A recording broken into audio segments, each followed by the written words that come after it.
Welcome into this Thursday edition of the Oxford Exxon Podcast. Chase Parham and Neal McCready, Clark Ford Studio this morning. Jeffrey Wright will join us here at the top of the show. And if we have some streaming issues, essentially we apologize, and it's just going to be one of those days. I don't know. I've reset the system twice, and I'm not getting the numbers that I would like from a streaming standpoint. So if you lose us on our live stream, it will obviously be in podcast form. You can pick it up there. And hear from us as we go through today's show with you guys. So we're going to talk a little bit about Major League Baseball. There's some draft news potential coming out of that. We're going to run some Ole Miss football simulations on rebelgrove.com. We'll talk about that and more coming up on the show, brought to you second day by the Oxford Exxon, Highway 6 West in Oxford. Remember, you can take advantage of the Oxford Crystal next door through their drive-through, through the carry-out, through things to not have to eat inside, obviously, because that is not allowed right now because of COVID-19 and everything going on. So take advantage of those options that you have with the Oxford Exxon, the Oxford Crystal. You still got to get gas, still got to be fed, so you can do that there. And again, coming to you from the Clark Ford studio. We are Clark Ford's in Amory, Mississippi. 662-257-1900 is the number. Call it. Ask for Corey Clark. Tell Corey what Ford product you're looking for. He'll send you a quote within 15 minutes. In business hours, right to the bottom line. No hassle, no haggle. Corey wants to be your car guy. He wants to be your truck guy. He'll prove it to you when you make that call. 662-257-1900. Guests join us on the Rafters Music and Food Hotline. I don't know precisely what their situation is this weekend. I know yesterday Rafters did a really cool thing. Kind of cleaned out their kitchen. Gave away meals to people yesterday afternoon.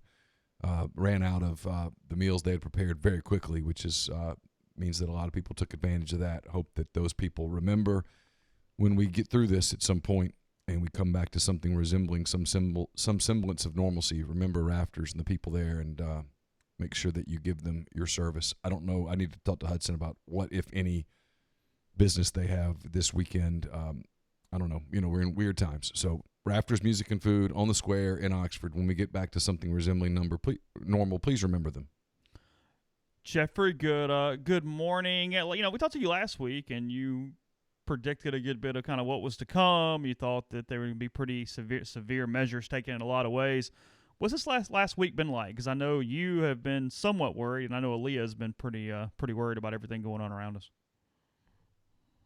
Yeah, I wouldn't say I've been worried to the extent of I think the world's going to end.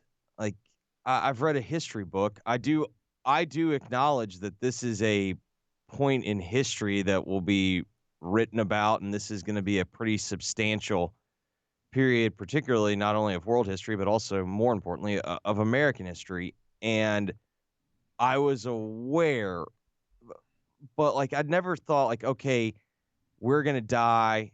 I'm going to get it. She's going to get it. I'm not going to see my parents for, months because of risks and whatnot.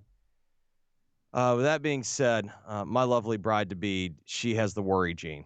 And, we're going through a lot right now. We're trying to buy a house. We've got our plate, and she has a job where, she's expected to produce a lot, and it's just been. I think it's been overwhelming. And then obviously, I think she's concerned when she looks at reports about the wedding date. There's obviously concerns about a honeymoon, and then you look at the economy, and when it just becomes another day of. And it's one of the worst days on record in the stock market. It's, I don't know, she's kind of grating. You know what I mean? When that starts to become normal, that makes you kind of take a step back and just go, God, when will this just end? And then I don't know if it was SportsCenter. Someone put out the tweet last night that it was exactly 7 days ago last night when the Jazz Thunder game got canceled, and then I came on y'all's show and I said, I pretty much said I think sports are going to be canceled. I knew where this was headed, and for whatever reason I go, my God, it's only been 7 days.